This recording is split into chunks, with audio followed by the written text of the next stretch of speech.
पानी और पारिस्थितिक तंत्र भाग 2। पारिस्थितिक तंत्र को और पानी को यदि किसी ने सर्वाधिक नुकसान पहुंचाया है तो वो प्रदूषण है। आज विश्व की बड़ी समस्याओं में जिन्हें हम 3P के नाम से संबोधित करते हैं वह पॉपुलेशन, पॉवर्टी और पॉल्यूशन है। लेकिन अगर त्रिभुज बनाए तो हम ये पाते हैं कि ये त्रिभुज का आधार पॉल्यूशन है। पर्यावरण कुछ इस ढंग से सुनियोजित हुआ कि जीवन का जन्म हुआ, लेकिन प्रदूषण विष की वजह से, ये इस विनाशक की वजह से ये पृथ्वी के मानव जीवन का और जीवंत जगत की आत्मा संकट में पड़ सकती है और इसका अस्तित्व समाप्त भी हो सकता है। प्रदूषण की यह स्थिति है कि अगर हम भारतवर्ष में ही देखें तो भारत की 351 नदियां इस प्रदूषण से अत्यधिक प्रदूषण से ग्रसित है। भारत की जो बड़ी नदियां हैं जैसे गंगा, जैसे यमुना, जैसे ब्रह्मपुत्र, कोसी, दामोदर, ये 5 विश्व की भारत की बड़ी नदियां ये प्रदूषण ग्रस्त हो गई हैं। इन सब में प्रदूषण का मुख्य कारण क्या है कि इनमें नगरों के किनारे बड़ी मात्रा में नदियां हैं और नदियों की वजह उनमें सीधा सीवेज मल बिना ट्रीटमेंट के छोड़ा जाता है।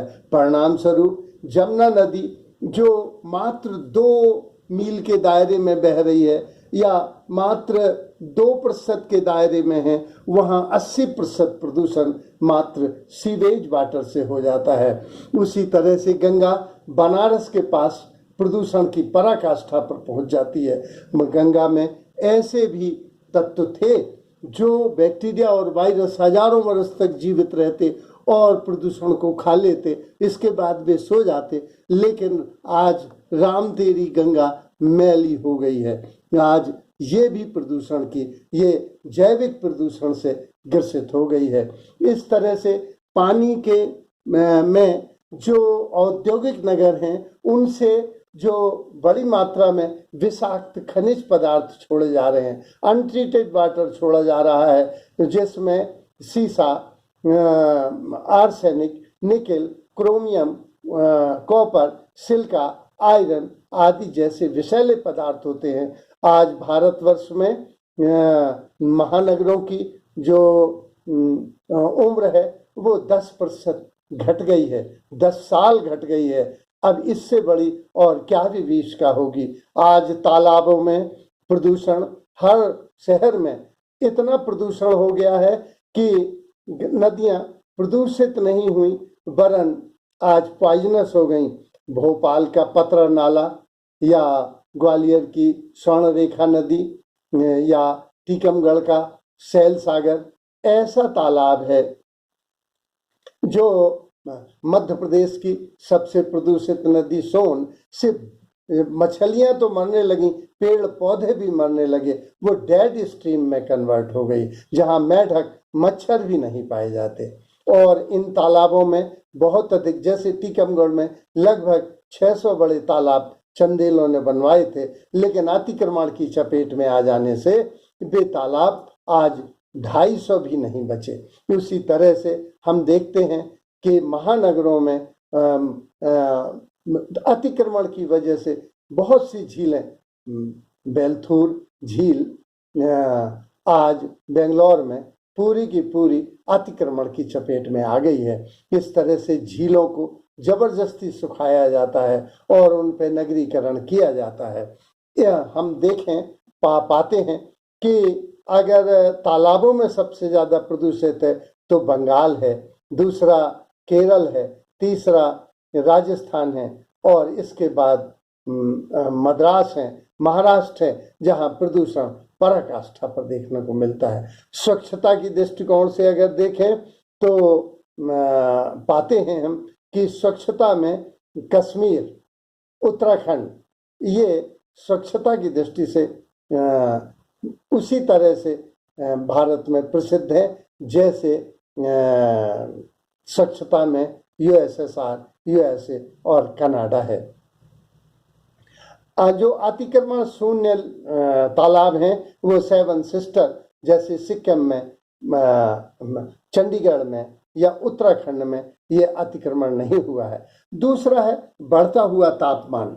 अगर तापमान हम देखें जैसलमेर, बीकानेर, बाड़मेर, चूरू, गंगानगर, इनमें जो तापमान का एक आइलैंड बन गया है, अगर आप देखें तो ये राजस्थान के 5-7 नगर उदयपुर, जयपुर, बीकानेर, जैसलमेर, बाड़मेर, यहाँ हिसार, उत्तर प्रदेश का आगरा, झांसी, बांदा, ये 49 डिग्री टेम्परेचर को पाते हैं। मध्य प्रदेश का गुना, ग्वालियर, नौगांव, खजुराहो, सागर, जहां 49 डिग्री टेम्परेचर हुआ। महाराष्ट्र का अकोला, ये वो हीट लैंड बना जिसकी वजह से यहाँ का पारिस्थितिक तंत्र भी प्रभावित हुआ।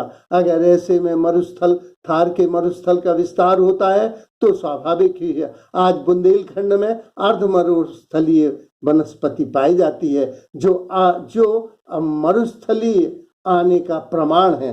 वाटर इंडिकेटर और जैसे जल में आइकॉर्निया पाई जा रही है, हाइड्रिला पाया जा रहा है, फिर बहुत सी ऐसे जीव जंतु हैं जो पॉल्यूटेड वाटर में ही पाए जाते हैं। ये जो जूलॉजिकल और बॉटनिकल इंडिकेटर हैं वे आज उभर कर दिखने लगे हैं। इस तरह से लगता है कि ये इलाके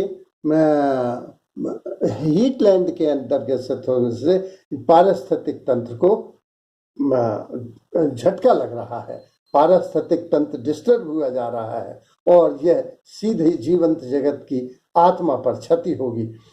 ये इसके उपाय क्या है? हमारा 70% जल तो कृषि उत्पादकता के बढ़ाने के व्यय में खर्च हो जाता है।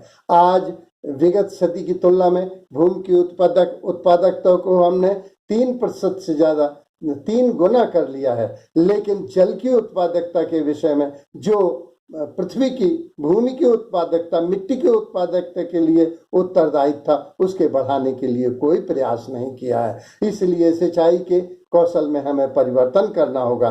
एक टन अनाज उत्पन्न करने के लिए हमें 1000 टन पानी की आवश्यकता पड़ती है। आज स्रोत से अगर हम 100% पानी छोड़ते हैं तो भारत, पाकिस्तान, थाईलैंड जैसे देशों में मात्र 25% ही फसलों तक पहुंच पाता है।